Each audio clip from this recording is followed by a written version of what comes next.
Well, hello there, Carl. Greetings, Michael. How are you? I'm doing well. I'm doing well. How are you?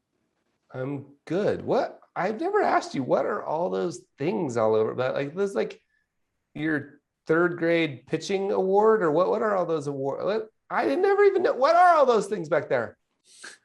Oh, so for those who are like listening and don't get to see the video, all the like stuff in the background. Books I like tchotchkes I've gotten over No, time. the awards. The awards. Like, what are the awards? What's your favorite award of that group of awards you have? Oh, probably like, where is it? Like right there. FPA's Heart of Financial Planning Award for all the work I was doing with FPA through probably like whatever that was, first 10 years of my career. So that was super active with FPA. That's called the FPA Heart of Financial Planning Award? Yep. Okay. I'll give you that one. That's well deserved for sure. For dedication and work in advancing the profession. Exactly. Thank you. Sorry for the interruption. I was just curious about what all those were. All good. All good. So what are you working on these days? Oh, just just trying to keep there's so much to talk about, right? Like it just seems, if I'm working on lots of projects right now, and they all seem to be geared towards one thing, which is just like, how can we help people better align their use of capital, like time, money, energy, and attention is how I define that, use of capital, with what's actually important to them. So whether that's helping advisors have those conversations more, or whether it's helping humans, just how can we get more aligned in our lives? So, and that seems to be endless, right? In terms of projects and opportunities. Well, it kind of fits well, I think, to the theme even today. A few weeks ago, we had done our episode around I guess in that theme, aligning the structure of your practice to what really matters, and that recognition that sometimes for you what really matters is not actually grow. Just you can get to a good size that accomplishes all the things that you want to do, and it leads to really challenging questions about like what does come next for you. Like if the next stage is not add more revenue and add more clients, but we like to have goals and for momentum, like what is your next goal? Is that time with your kids, or time off, or vacation, or all those other things that you can create as your next metrics of success, if it's not more clients, more revenue, more AUM, more. And we got this great question that had come in from advisors, like, okay, I get it, around having more of a practice that's just built to the life that I want. But part of the life that I want is not to literally do everything in my practice. Like I would like to have some team, some staff. But then how do you balance, like, well, if I want a lifestyle practice for all the flexibility, but I also don't want to do everything in it, which means I need some team. Like, but if I have team, then I got to manage people and deal with that, which means I'm a little less flexible and not so lifestyle-y. Like, how do you balance this need for hiring staff and desire to run more of a business that's built around your lifestyle? And I thought this was interesting, both that it feeds well off the discussion, and I feel like it feeds well to you because you live a version of this balance, like trying to build an intentional business and practice around what you do, but you do have a team of people that support all the things that you do in behavior gap society of advice world. So how do you think about balancing this need of, call it a lifestyle practice, and the fact that you may need some staff, some team, some help and support? But I think at least implied with this, and maybe it's a discussion to itself, is by the time you're hiring staff and have to manage them, does that kind of limit how lifestyle-y you can be? Yeah. Gosh, that's such a fun question. There's so many. So there are a couple things that would just be, maybe I can sort of kick off with a couple of little like anecdote stories, and then we can do what we normally do, which is you have some research to back up another idea, right? So the first thing I think is really interesting is like just the mindset shift when you say, wait, what if I built now I know this audience does not need reminding, right? Like we're obviously all on the same page that the priority number one is we've got to make sure that the business is offering something of value, right? So once the clients are taken care of, what if I built a business that was optimized for the happiness of the person who owns it, right? Secondary, making sure clients are fine. Optimized for the happiness of the person who owns it. Like, what if the goal was happiness? And you can define that in a million different ways. I think freedom is even a better word. Optimized for the freedom of the person who owns it.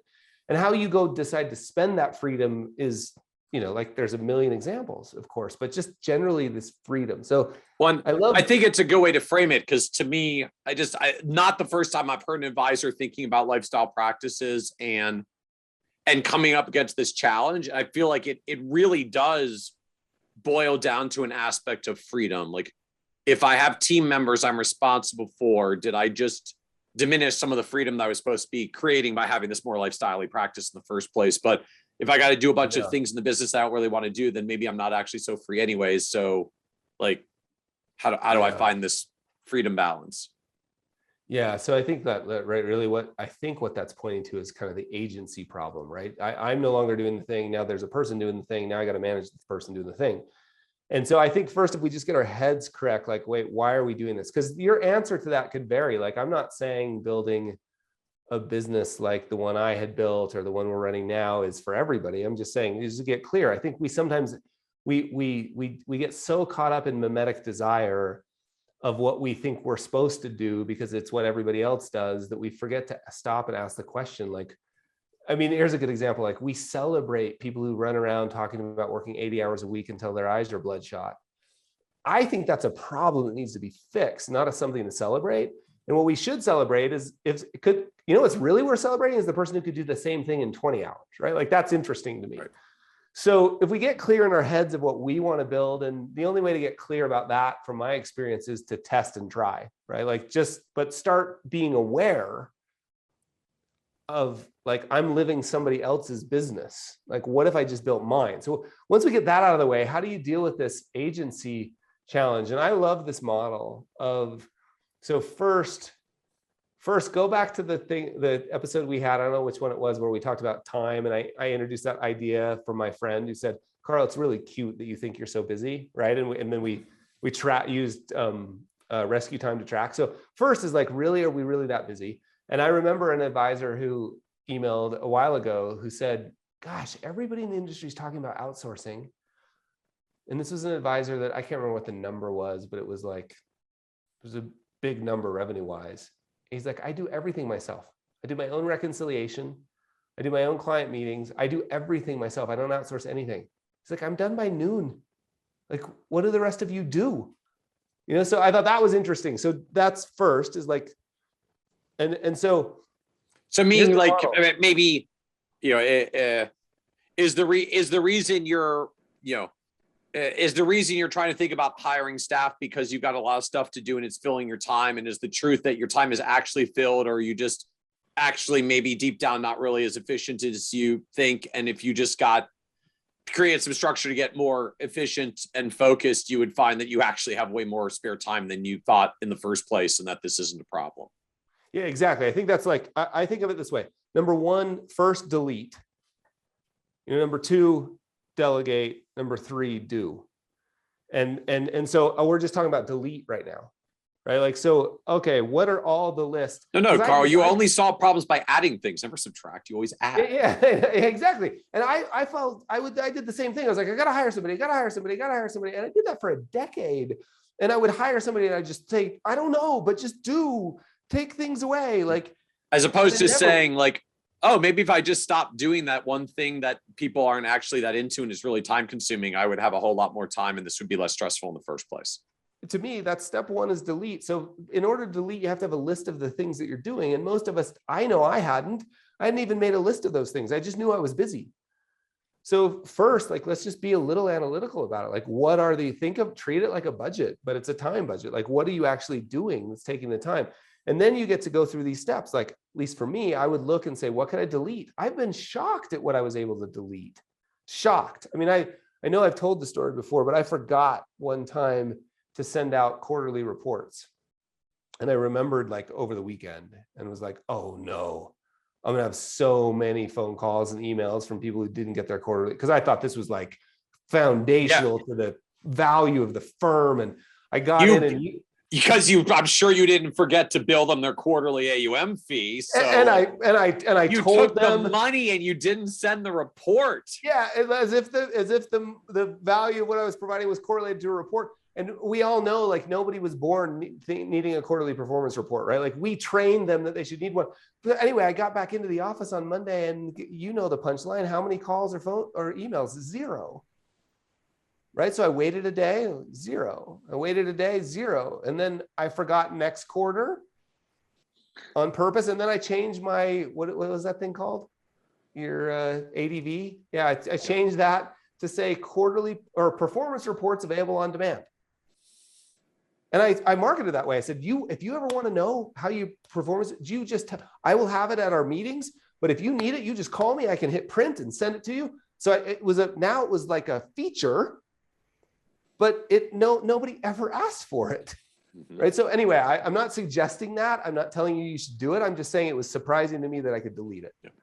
Right. Well, one thing I'm deleting right now is email. Right. Like I am pretty sure with a reasonable autoresponder that gives people a way to get a hold of me in a pinch, I could only check email for 2 hours once a week. Well, probably more like 45 minutes once a week. I can tell you right now, based on my rescue time report, I spend way more time than that. So I would just be ruthless on I would question everything, like, about what can you delete, and then delegate. And now you've got a list, right? And I'd love to hear you chime in on this. Like, you shouldn't, I did this 100 times, but 10 times or more, but you shouldn't be allowed to hire somebody without a job description. Mm-hmm. And I did that all the time. It's just like, no, I don't know. I just need help. Come on, I'll pay you. Those never worked. So I think most lifestyle advisors, and I say that as a term of endearment, right? Like the highest compliment I could pay an advisor is to call them a lifestyle. And I'm pointing it out because a lot of people use it as a cute little dismissive thing. Oh, what a cute lifestyle practice. Oh, you've got a little cute life. And then we get to say, yeah, today's just Tuesday for me, right? Like, you're on vacation. So I think most lifestyle practices could do a lot less. Like, I just wonder how much you have to hire. But then if you do, how do you do it successfully? What have you seen from lifestyle planners that want somebody to do their reconciliation, or they want to outsource the financial planning input or the admin stuff? How have you seen it work? So first, I would fully agree that the starting point really is just getting clear with yourself what all the things are being done in the first place, right? And part of that is when you make the comprehensive list of really what are all the different things I do and check off through the week, tasks that I check off through the week. Sometimes you look at that list and you're like, I'm actually not sure I need to be doing that. Sometimes you look at the list and say all right, that actually doesn't seem that bad. Why am I feeling so busy or spending so much time, and realize it's something else? Oh, I have 3 hours of work and 5 hours of email sinkhole. Okay, so my problem's not actually hiring. It's getting me out of my email sinkhole. Yeah. It's also crucial because you can take a list of tasks of things to do and give it to 2 different advisors and say which things should you do and which things should you delegate, and they will carve that list up completely differently. Because particularly in a world of lifestyle practice, there's just things you like doing, you're good at it, you like doing it, feels good to get it done, you like checking the box off, it's kind of a neat, interesting challenge. And someone else looks at that same task as I can't stand that and I don't want to do it. Right? For every advisor, it's the download reconciliation stuff is easy and I really like it because when it's done, I just hit a quick button and I see how all the reports are looking, and I just get that little dopamine wave when everybody's stuff is doing fine, and I need to see it at the end. It's my little reward. Wait. You just we gotta back up. Did you just say dopamine as it relates to a reconciliation report? Yes. Okay. You see like all the numbers come in and everything's clean and like it reconciles cleanly and comes back I just want to make clear. sure I heard that correctly. Okay, keep going. How can that not feel good? No, but I think what Point made. What I'm pointing at is proving your exact point, which is I don't even know what a reconciliation report is. And you can relate to a hit of dopamine when one's done correctly. And your point is that everybody carves these things up differently. So continue. I'm sorry to interrupt. Yeah, sorry. I'm like dredging up old Portfolio Center days from years ago. But yeah, so like for one advisor that does that and another says, like, I cannot stand dealing with this stuff. In fact, I want to even get rid of my portfolio reporting system and get a new one that I don't even have to do the reconciliation process for. Right? So would just, one person's prize task that feels great to check off in the day is someone else's like, oh my gosh, if there was ever a way I could get rid of this, I would get rid of it, which just is to make the point. You got to make the list of all this stuff and just get clear on which things do you actually like to do, you want to do, is a good use of your time, is just enjoyable for you to do. It's okay to do it, even if it's not quote unquote the best use of your time. You're not trying to maximize your money. You're trying to maximize your enjoyment of your time. So you want to hold on to that, more power to you. You're not trying to scale to $1 billion necessarily. But once you get through that task list and you're going to get to, some things that you want to hold on to and some things that you want to that you don't want to, ultimately it really comes down to two options at the end of the day, right? Like you're going to hire someone, you're going to get your right-hand person, your trusty sidekick, or you're going to outsource. You're going to find someone that does it for you, or, a service or a system or a company or whatever that does it for you, so that not your problem, it's their problem. I mean, your only problem is hold them accountable as a vendor or an outsource provider that they're doing the things that they said they were going to do, and get on with your day or your business or whatever you want that to look like. I think part of that is the growth of TAMP platforms these days. I think part of that is the growth of advisors just tucking into larger firms. I mean, we see that a lot at Buckingham these days, of just advisors that come and say, like, just really want to get back to the client stuff. Like, you guys have a bunch of people and a whole infrastructure. Can I just tuck into you and you deal with all the businessy and back officey things I don't want to do, so that all I have to do is interact with the clients I like interacting with and give the advice I like giving, and go spend more time doing other stuff that's meaningful in my life. So you can outsource, you can tuck in, like, just, get it out the door so that you just do the things that you want to do, or you're bringing someone in and you're making them your right hand. And I think particularly when you're at just hiring that one person, that one right hand person, you can do that. Just be crystal clear about what it is you're doing and what it is you're trying to achieve. The biggest challenge I see in advisors that try to do that is, they find like a wonderful young up and coming advisor and say, like, I'm gonna bring someone in and they can be my right hand person. And the problem is, God bless their soul, like, wonderful up and coming young people, like, they want upward mobility and momentum and growth and clients and more earning opportunity and a bunch of stuff that goes along with that, which means they end up leaving after a year or two because they realize that you're not trying to grow, and therefore they're not going to be able to grow with you. And then you end out with a revolving door of right-hand people who keep churning through. So, if your vision is a lifestyle practice, you're not hiring for, youth and growth necessarily. You're hiring for stability. You're hiring for someone who thinks it sounds great to have a part-timey thing that they'll be doing alongside you for a long time to come.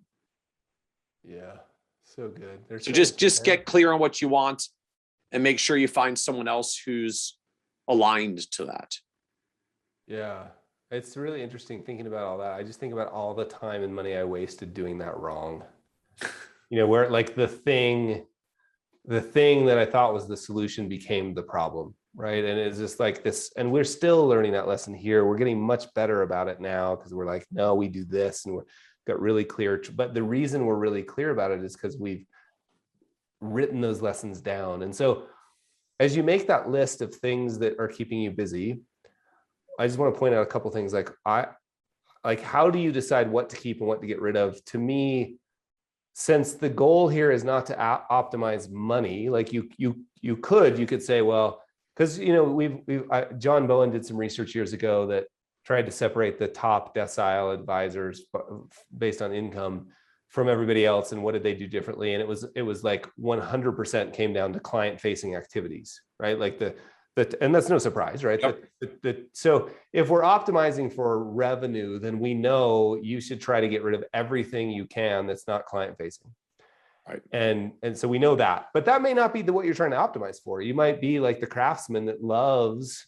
No, I think it's much more about just, as you look at that list, like, what do you love doing that you're great at? Yep. What do you either not like doing? Even if you're good at it, you just don't have to do it because you don't like it. Or what are you doing that you're not even that good at and probably just need to let go? Yeah. And that goes back to, we had that conversation, I believe, about the stop doing list, right? Like, and I think the decision, how you make a decision about what to put on the stop doing list, I think I like to use just energy. Like, that gives me energy, that sucks energy. Like, and so, since revenue is not the one we're trying to optimize here. So then the next thing I think that has been really useful for me, I don't know where the boundary condition or how much mileage you'll get out of it, but anything that I wanted to hand off, we've gotten I'm so proud of the team here because we've gotten so good at this. Anything we want to hand off, we're already doing it.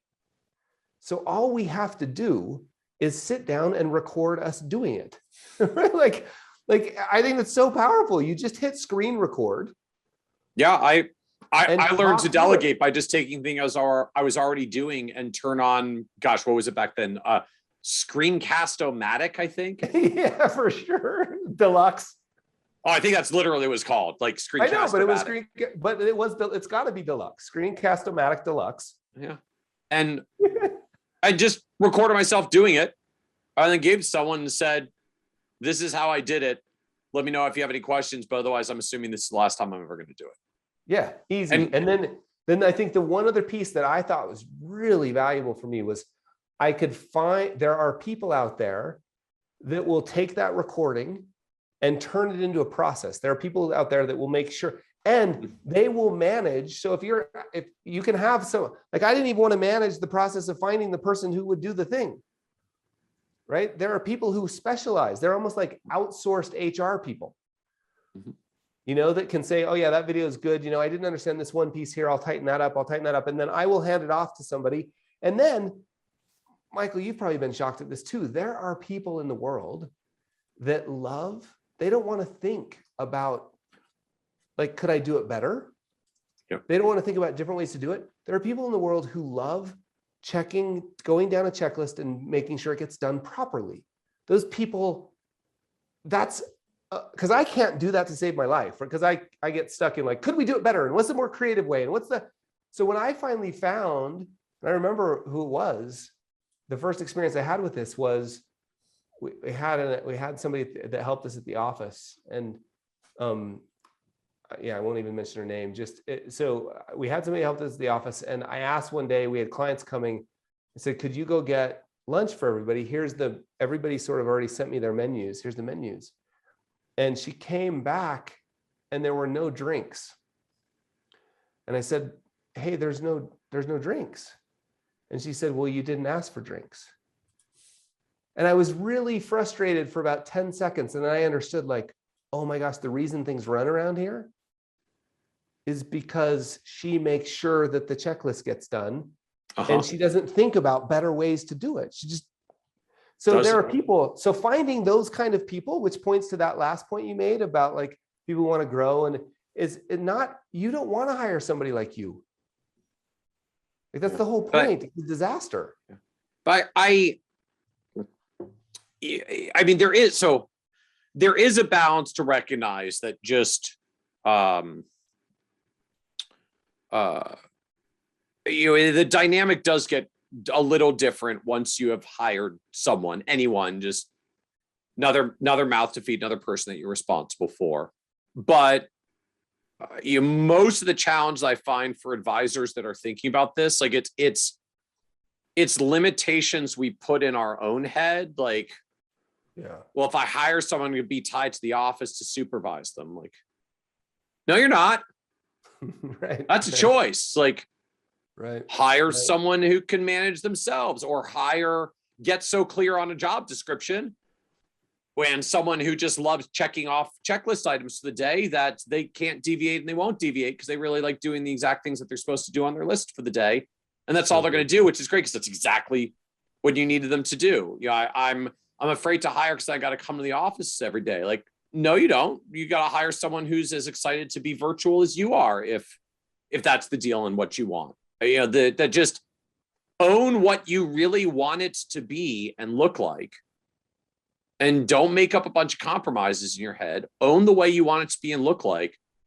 There are 7+ billion people on the planet. Like, there is someone out there who wants pretty much any job description you could ever imagine writing for a reasonable income.